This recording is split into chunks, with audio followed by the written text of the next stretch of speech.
First game of the Six Nations in France. Looking pretty good with their 22-point win over the Irish, 36 points to 14. Quite the emphatic first half from the French. The Irish lads hardly fired a shot, which is, when you can't catch the ball, it's hard to fire a shot, but geez, the French handling was incredible. A lot of these lads who Galtier had called in to start, either due to injury or just selections, stood up, and they really looked like a team who's the favourites. So much for the French potentially starting the Six Nations slowly. They were absolutely sharp in the rain in Paris, and Ireland have certainly got some work to do. They showed glimpses of it when they got it going, but goodness me, they were on the back foot for much of this game. Too many missed tackles. Some of that's just French X Factor, but some of it, you need to be doing better there. And, yeah, Andy Farrell's got some work to do. We'll go through the key events and the stats of the game. You guys let us know your thoughts on how it went. There were ominous signs early because you had BLBRA with the wide French offload game and his little grubber and chase very early on. Didn't end up in any points, but the warning signs were there for Ireland. I don't know how much you can do about that because the guy basically just catches the ball and drops it on the toe immediately.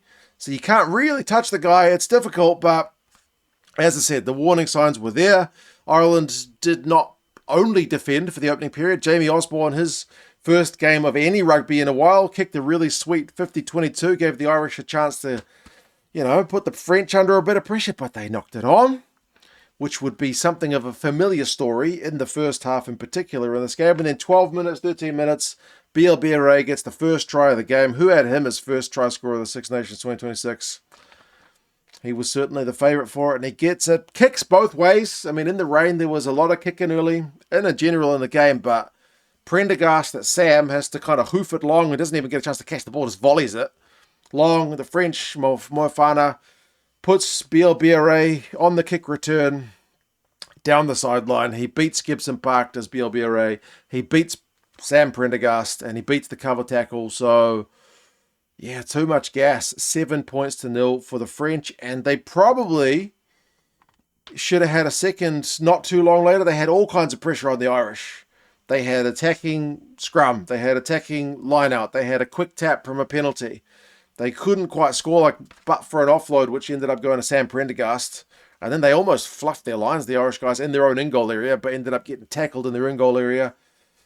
How they hadn't conceded a second score up to that point was kind of anybody's guess, but it didn't really matter because from the resulting 5-metre scrum, France do get their second. It's just scrum action. Dupont, Jalibert, through the kind of flailing arms of, I don't want to give Prendergast too much stick because I don't know that many people were stopping Jalibert there, but yeah, 12 points to 0. 12 points to 0. 5-metre scrums are very hard to defend, and so it proves. So 12 points to 0. France looking very comfortable. More pressure and a dumb decision from Joe McCarthy. Penalty offside at the breakdown, which Ramos slots, makes it 15-0. And Ireland have not really, barring that 50-22, had much to shout about. France have been looking slick. They did finally win an aerial ball. The Irish, after that penalty was conceded, the three-pointer which Ramos kicked, they had a chance to go through some phases in the French half, but the grubber, which was put through for Sam Prendergast, he couldn't quite have the footballing skills to gather it and ended up conceding a penalty for, I think, interfering with Ramos. So I guess they were just probably happy to have some ball down France's half for a wee while. France got their third, though, on 33 minutes. Olivon, who's at lock for this game, he finished it off. Again, it started with some just loose Irish ball carries. I was pulling my hair out with the handling and whatnot, but into touch, French quick line out. Jalibert's dink over the top wasn't the best. It was a bit of loose ball as well, but they had it going on. Guillard, who ends up getting, I think, man of the match in this one, he has a carry, inside ball to his locking partner, Olivon, and goodness me, 22 points to 0 at halftime. The turnovers conceded is 12-8 against Ireland, which maybe doesn't seem that bad because that's only a difference of 4, but the French have had 63% of the ball. How do you have 37% of the ball and cough up that much more? It was horrendous. I thought to myself, maybe if the Irish can catch the ball in the second half, they might do all right. And I do think it got a bit more even, although it was never within threatening kind of touching distance of the French side. The line breaks was 4-2. The missed tackles was 18-7 at halftime. I don't need to tell you which side had more. Sam Prendergast, who comes under the spotlight, had 4 missed tackles in the first half. Gibson Park also had 4. It wasn't just Sam.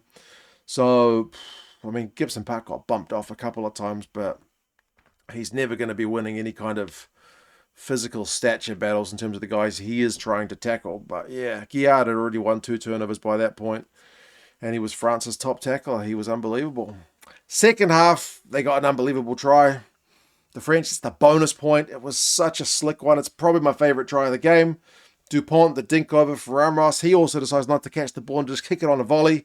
And he kicks it through for Bielbiere, who gets his second. It is an amazing try. It is Six Nations at its best, but that makes it 29-0, which as a contest, it's not much of a contest at that point. But to be fair, the Irish subs did come on at that point, and I feel like they made a difference. The likes of Timoney and Crowley, I thought, were pretty good and changed the momentum of the game a little bit. Although at 29-0, a lot of sides are going to take the foot off the gas, so it's kind of hard to pick which one is more of importance here. Although the Irish did have a knock-on from their next kind of attack. Crowley put in a nice ankle tap on Atisogbe after he had intercepted a Prendergast pass, and then that maybe got a bit of momentum going because Timoney, T-Money, he managed to get the first Irish try. I mean, it started with Crowley. Little dink through from Crowley into deeper, the French 22, and then the tacklers. I think Crowley put in a good hit initially, and then they managed to win themselves a penalty from the resulting breakdown work in France's 22 for not releasing. They kind of almost mucked it up again, Ireland, though. They got pushed backwards at some point when their pass out wide just found nobody. But then Geelong gave away a bit of a silly penalty for a no-arms tackle. And then, the Irish hands finally stuck. It was Prendergast at Sam, to McCloskey, to Timoney, 29 points to 7. At least Ireland are on the board. Then Dupont gets pretty lucky not to get himself yellow carded for a deliberate knock-on not too long later. Carl Dixon says there's covered defenders, so there's no yellow card. But I've seen some of those just shoot out of hand. Calls just given straight yellow. I thought they usually used the does covering defenders for is it a penalty try rather than is it a yellow card or not. But Dupont doesn't get yellow carded. He does concede a penalty. And it does lead to an Irish try either way because they go line out maul. The TMO has to check it, but Milne gets a close range one to make it 29-14, which is not close enough to be threatening, but it's close enough to at least make the game interesting. Because it's still a 15-point game. But at least that's, from my neutral perspective, better than 29 zip. Ireland went through 17 phases on the French line, and we did have a long TMO call to check what had happened because there was spilled ball seemingly. It was Callagher went over potentially, but they rule at the end that there's a knock-on from Doris, I think it was, and that Malvaka's tackle on him was somehow legal. I don't know. Didn't look like there was much arms, and it looked like he was on his bloody knees. But hey, legal tackle. So that I think is the end of the Irish comeback. They needed to score there. Even if they score there, they're still behind. They still need to score 2 more times after that. So it's probably not decisive. But yeah, I don't think Irish fans will be too happy with that call. France kept pushing, to their credit. They didn't just kick and look to sit back and protect their lead. They wanted more points. They stole Irish line-out ball. Deportier got held up, and they did finally get the icing on the cake one through Atisogbe. It's another really sweet one. He gets it in the corner. Great hands in the build-up. Serran's come on by that point. He has a wee snipe. They spin the ball out to the right. It's really nice in the rain, man.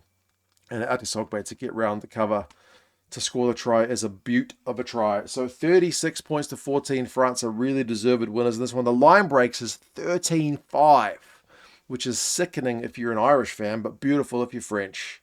That is, not many people get 13 line breaks against the Irish. And the missed tackle count was 35 by Ireland. That's 80% completion rate overall, which is horrendously bad. Super Rugby teams tackle better than 80%, you know what I mean? So The French missed 21, which is probably a little bit too high for them, but they were at least overall better completion rate.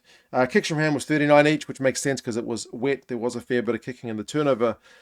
Conceded count actually kind of evened out, 20 by France, 21 by Ireland. So Ireland, in the kind of ratio of things, were coughing up less ball in the second than they were in the first. Individuals, Deportes, 7 defenders beaten. He proved himself a real handful in the midfield. BLBRA, 5 defenders beaten, 3 line breaks, 94 meters. Ramos had a bunch of line run meters as well. Jalon, I think, led the tackle count. Doris got 15 for Ireland. I think it was 16 for Jalon for France. Byrne made 3 turnovers, one which was nice, but a bit too little in a losing effort. Missed tackles, man. Prendergast, Sam obviously 7. Gibson Park 7. Ringrose was at 4. Too many missed tackles, man. You're not going to win.